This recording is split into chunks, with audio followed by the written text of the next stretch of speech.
Hello friends, आपल्या सर्वांची आवडती मालिका पाठ राखीन या मालिकेच्या आजच्या रविवार 28 जूनच्या एपिसोडमध्ये एकानंतर एक धमाकेदार ट्विस्ट आले आहेत.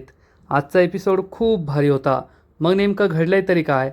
तर फ्रेंड्स, आजच्या एपिसोडमध्ये प्राजक्ता चक्क रोहनला भेटायला गेली आहे आणि तेथे जाऊन तिने रोहनला जाब विचारला की तू फक्त हुंड्यासाठी आणि पैशांसाठी भाग्यश्रीशी लग्न करतोय ना? परंतु रोहनचा प्लॅन काहीतरी वेगळाच होता. रोहनने या दोघांचा फोटो काढला आणि भाग्याला पाठवून दिला. त्यामुळे भाग्या प्राजक्तावर खूप चिडली आहे. मला न सांगता तू माझ्या होणाऱ्या नवऱ्याला का भेटलीस? तू माझं लग्न मोडण्याचा प्रयत्न करते का? असा जाब तिने प्राजक्ताला विचारला आहे. मग आता प्राजक्ता काय उत्तर देणार? प्राजक्ता भाग्याचं भलं करायला निघाली आहे, पण तिला सगळे दोषी ठरवणार का? हे जाणून घेण्यासाठी हा व्हिडिओ शेवटपर्यंत नक्की पहा. फ्रेंड्स, आजच्या एपिसोडच्या सुरुवातीलाच प्राजक्ता आणि भाग्या या दोघीही घराबाहेर अंगणात झोक्यावर बसलेले असतात. भाग्या प्राजक्ताला म्हणते, आज वटपौर्णिमा आहे ना? प्राजक्ता सांगते हो. भाग्या म्हणते, मग पुढच्या वर्षी मी रोहनसाठी वटपौर्णिमेचं व्रत ठेवेल, तेव्हा तू येशील ना? पण आम्ही तर बँगलोरला जाणार आहोत. बँगलोरला आम्हाला वडाचे झाड भेटेल का? तेथे सगळे पूजा करत असतील का? या दोघींचं बोलणं सुरू असतं आणि तेवढ्यात सायली तेथे येते. ठरलं तर मग मालिकेतील सायली. आणि सायली म्हणते, हो असेल ना, नक्की असेल. सायलीला पाहून प्राजक्ता आणि भाग्या खूप खुश होतात. सायली सांगते, जेथे जेथे तुम्हाला पूजा करण्याची इच्छा असेल तेथे तुम्हाला मार्ग नेहमी सापडेल. आणि तुमच्यासारख्या दोन बहिणी ज्या एकमेकींना एवढा जीव लावतात, एकमेकींच्या पाठराखीण आहेत, त्या तर नेहमीच एकत्र असतील. त्यांच्यावर कोणतं संकट येणार नाही, तुम्ही काळजी करू नका. प्राजक्ता आणि भाग्या खूप खुश होतात. प्राजक्ता विचारते, पण सायलीताई, तू अचानक येथे कशी? सायली सांगते, मला आनंदीला वटपौर्णिमेचं हे वाण द्यायचं होतं, पण मला जमणार नाहीये, तर तुम्ही दोघी त्या पोहोचून याल का? प्राजक्ता म्हणते, हो नक्की देऊ. आनंदीचं सुद्धा आत्ताच लग्न झालंय ना? सायली सांगते, हो, तिचं आत्ताच लग्न झालंय. आता तुम्ही सुद्धा लवकर लग्न करा, म्हणजे पुढच्या वर्षी मला तुम्हाला दोघींना वाण देता येईल. प्राजक्ता आणि भाग्या म्हणतात, हो हो, पुढच्या वर्षी आपण नक्की एकमेकींना वाण देऊ. मग सायली ही प्राजक्ता आणि भाग्याकडे आनंदीसाठीचं वाण देते आणि त्यांना सांगते, चला आता. तर भाग्या म्हणते, आता तू आली इतक्या दिवसानंतर, मग आपण एक छान वटपौर्णिमेचा सेल्फी काढूया. आणि या तिघी एक छान वटपौर्णिमेचा सेल्फी काढतात. या तिघींना खूप आनंद होतो. आणि मग थोड्या वेळानंतर भाग्या ही रोहनशी व्हिडिओ कॉलवर बोलत असते आणि रोहनला म्हणते, रोहन, माझा विश्वासच बसत नाहीये की आपलं उद्या लग्न होणार आहे.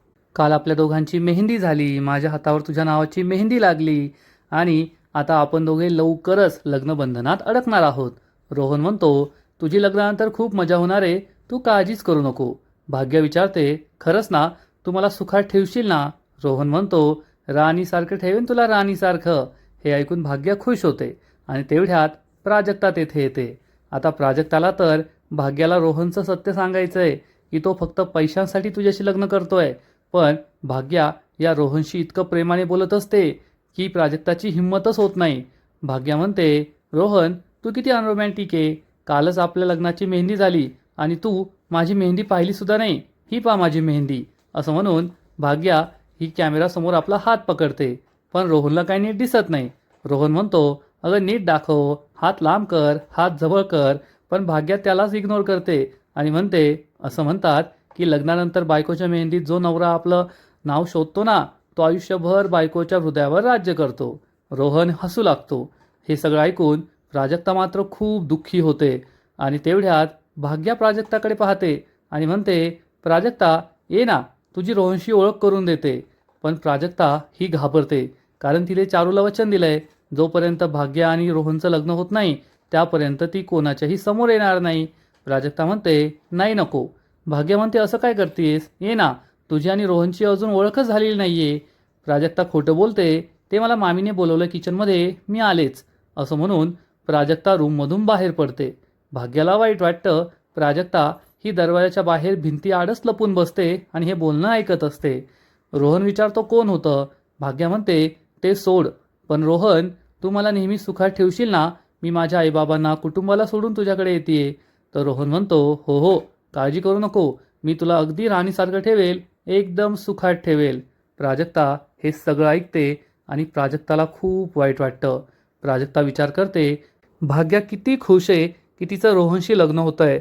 आणि अशात जर मी रोहनचं सत्य तिला सांगितलं तर तिला खूप मोठा धक्का बसेल. आता काय करावं हाच प्रश्न प्राजक्ताला पडतो आणि ती भाग्याला काही सांगत नाही.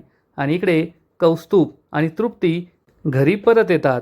तृप्ती त्याला म्हणते, कौस्तुभ आपण फॉरेन ट्रिपला कधी जाणार आहे, सांग ना मला, जाऊया ना आपण लवकर. तर कौस्तुभ म्हणतो, हो जाऊया जाऊया. तृप्ती म्हणते, तुझ्याकडे एवढे पैसे, मग तिकीट बुक कर ना. कौस्तुभ तिला समजावून सांगतो, लग्न होऊ दे मग आपण नक्की जाऊया. तर तृप्ती म्हणते, काय लग्न होऊ दे, बायकोचे हट्ट पूर्ण करायला तुझ्याकडे एक रुपया नाहीये, फक्त बहिणींची हौसमौस करायला लाखो रुपये निघतात तुझ्याकडून. कौस्तुभ म्हणतो, अगं तुझ्या हौसेसाठी सुद्धा पैसे जपून ठेवलेत, तू नको काळजी करू. आणि तेवढ्यात चारू म्हणते, कौस्तुभ इकडे ये, मला तुझ्याशी काहीतरी बोलायचं आहे. कौस्तुभ म्हणतो, हो बोल ना आई.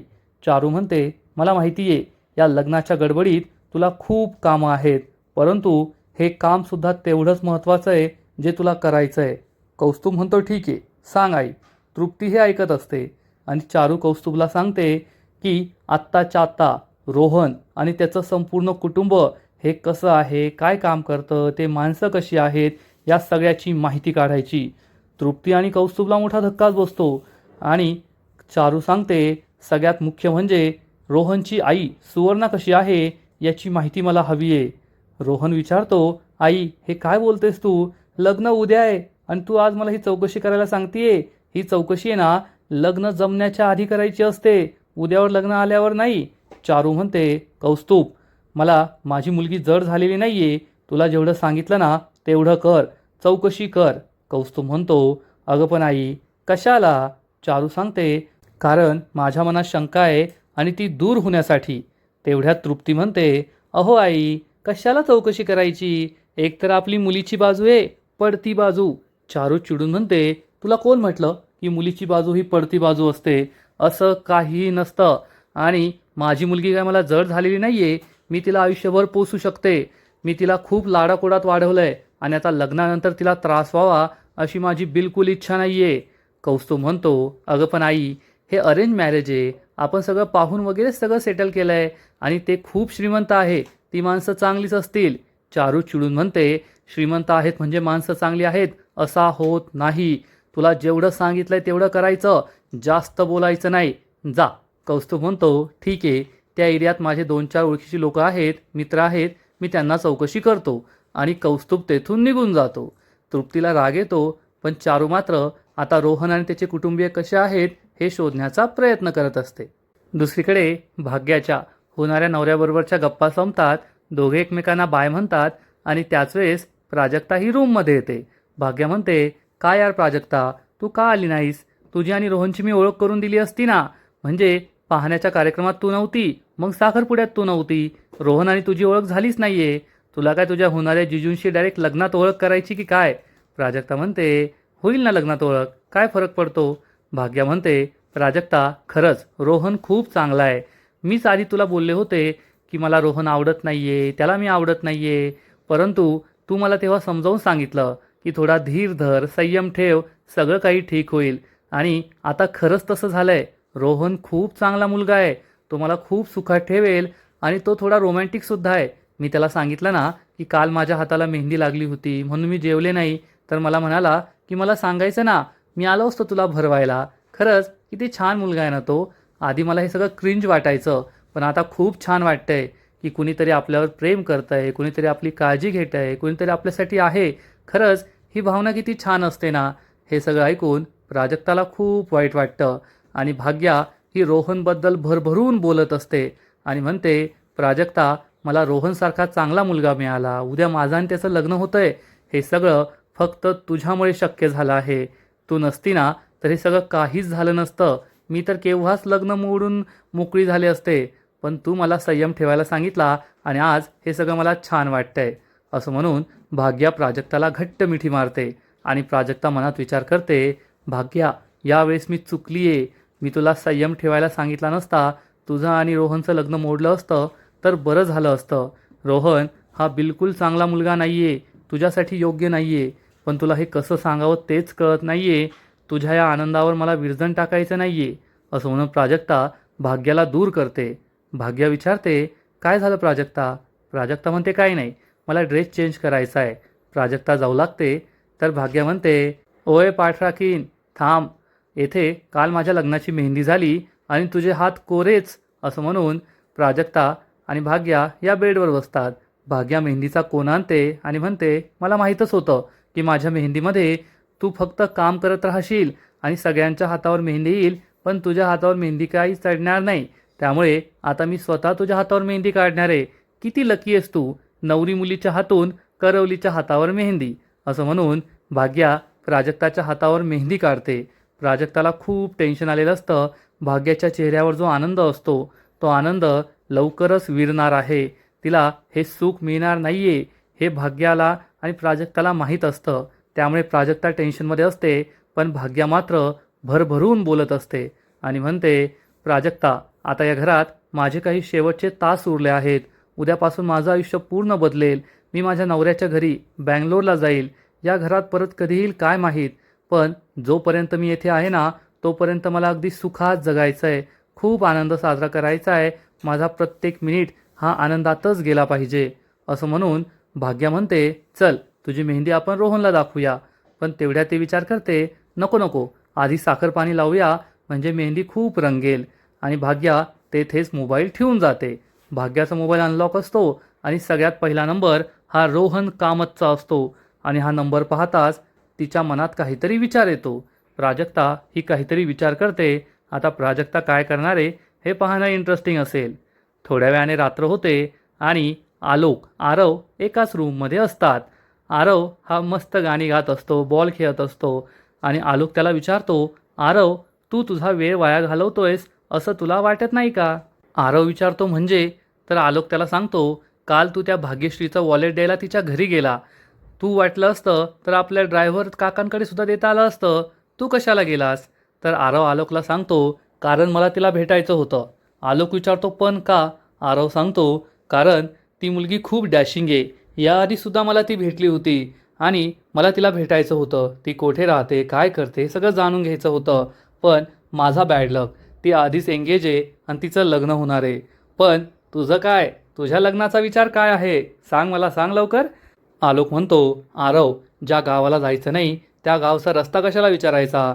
मला लग्न करायचं नाही आहे. लग्न, बायको, मॅरिड लाईफ हे सगळं माझ्याकडून हँडल होणार नाही हे मला चांगलंच ठाऊक आहे. त्यामुळे मी लग्नाचा विचार करत नाही आहे. आरव म्हणतो, बस झाली तुझी नाटकं. मी असे अनेक लोक पाहिले आहेत जे आधी तर म्हणतात की मला लग्न करायचं नाही आहे, मला हे सगळं हँडल होणार नाही, मला संसार नको आहे, पण नंतर तेच सगळ्यात लवकर लग्न करतात आणि सुखी आयुष्य जगतात. असं तर नाही आहे ना, तू एखादी गर्लफ्रेंड पटवली आहे आणि मला काही सांगत नाही आहे? सांग लवकर, आपण दोघे भाऊ भाऊ आहोत, तू माझ्याशी सगळं शेअर करू शकतो. सांग, कोण आहे ती गर्लफ्रेंड? लवकर सांग. आलोक खूप चिडतो आणि म्हणतो, आरव असं काही नाही आहे, आणि तो रूम बाहेर निघून जातो. आरव हा त्याच्या मागे मागे जातो आणि इकडे हॉलमध्ये सुलक्षणा काहीतरी फाईल पाहत बसलेली असते आणि सगळे नौकर तिच्यासमोर खूप सारे गिफ्ट्स आणून ठेवतात. आणि त्याच वेळेस आलोक आणि आरव दोघे हॉलमध्ये येतात आणि आलोकची नजर जाते या 2-4 गिफ्ट्सवर, ज्यावर एक एक गुलाबाचं फूल लावलेलं असतं. त्यामुळे आलोक ट्रिगर होतो, कारण आलोकला लाल रंग आवडत नाही. आलोक ट्रिगर झालाय हे आरवच्या लक्षात येतं. आरव विचार करतो, अरे देवा, ही लाल रंगाची गुलाब घरात कशी आलीत? आता तर आलोक दादा नक्कीच ट्रिगर होईल.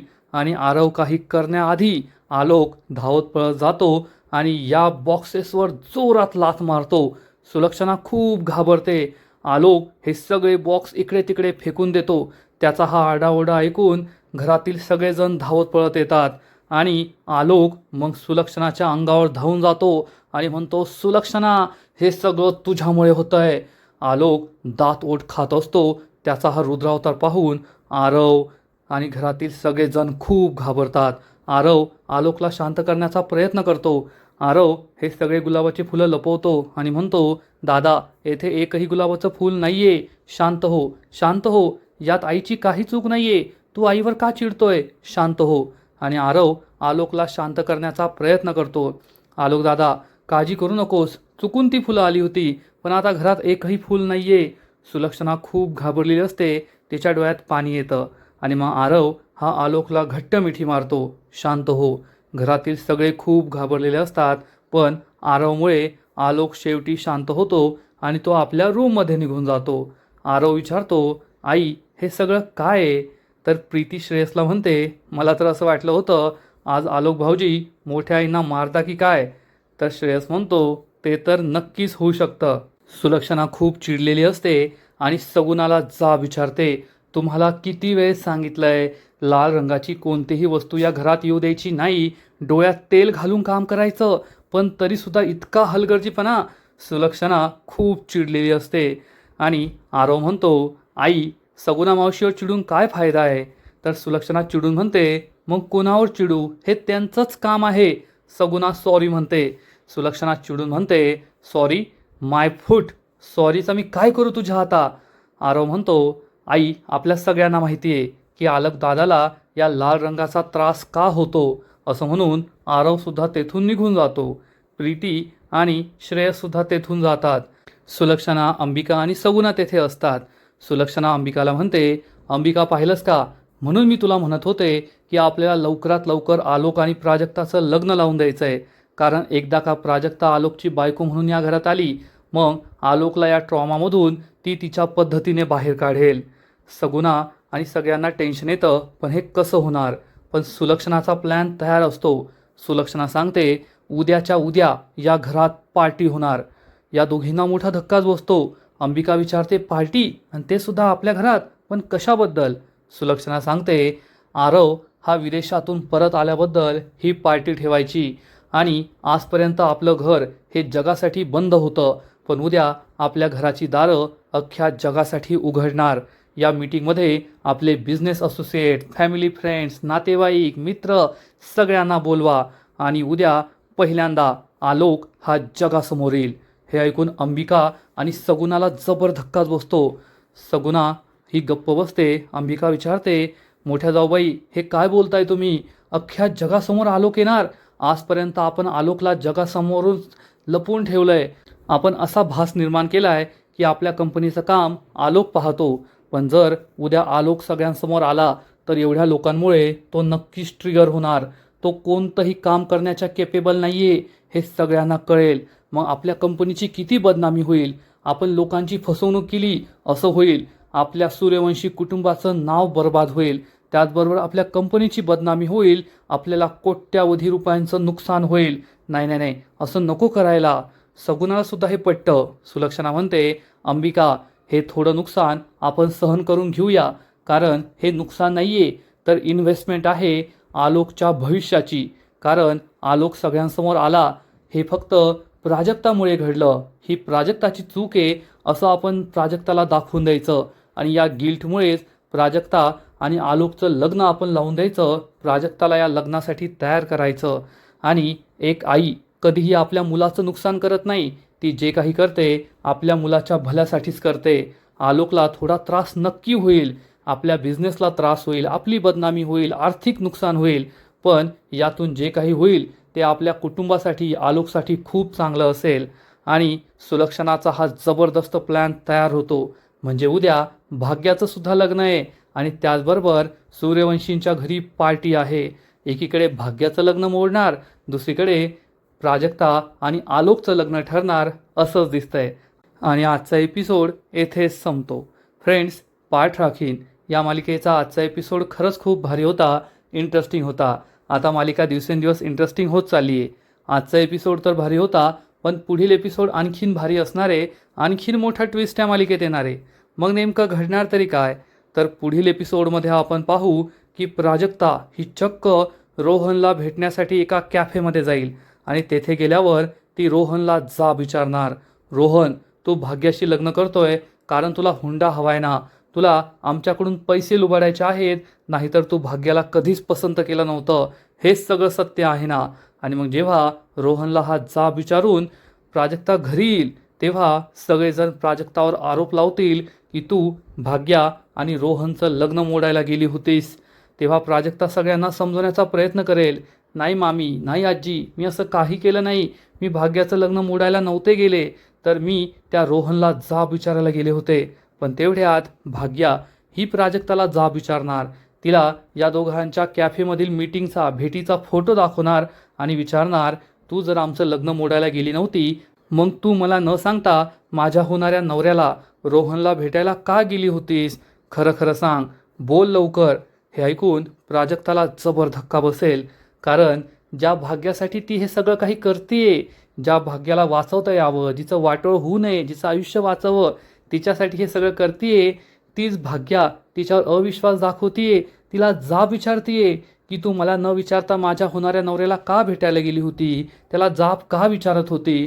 त्यामुळे प्राजक्ता खूप दुःखी होईल आणि मामी तर डोक्यावर पडलेलीच आहे, तिचा विचार करून तर काहीच फायदा नाही आहे. तर फ्रेंड्स, तुम्हालासुद्धा पाठराखीनी मालिका आवडते का? नक्कीच कमेंट करून सांगा. आणि या मालिकेचे असेच नवीन नवीन एपिसोड, नवीन नवीन अपडेट सर्वात आधी पाहण्यासाठी व्हिडिओला लाईक करा, शेअर करा, चॅनलला सबस्क्राईब करून बेल आयकॉनवर क्लिक करा. म्हणजे या मालिकेचे नवीन नवीन एपिसोड तुम्हाला सर्वात आधी पाहायला मिळतील. खूप खूप खूप धन्यवाद.